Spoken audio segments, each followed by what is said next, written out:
You ask Tiger to solve. This deals with linear equations with one unknown. The final result is x equals 12/11. Let's solve it step by step. Simplify the expression. Break up the fraction. Find the greatest common factor of the numerator and denominator.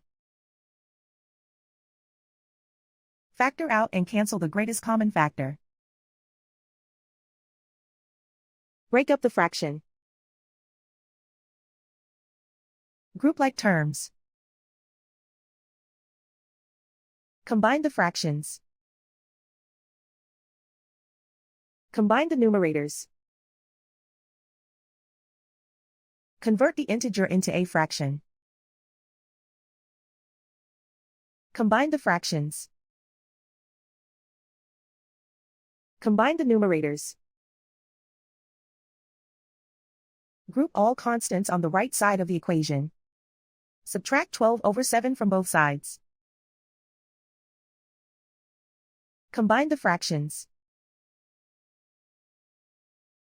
Combine the numerators. Reduce the zero numerator. Simplify the arithmetic.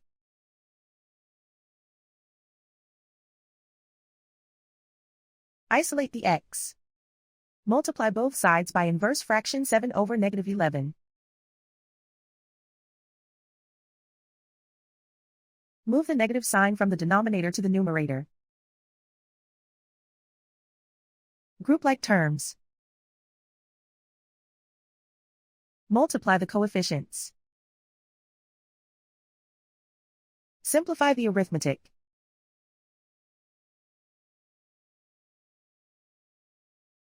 Move the negative sign from the denominator to the numerator. Multiply the fractions. Simplify the arithmetic. And so the final result is x equals 12/11.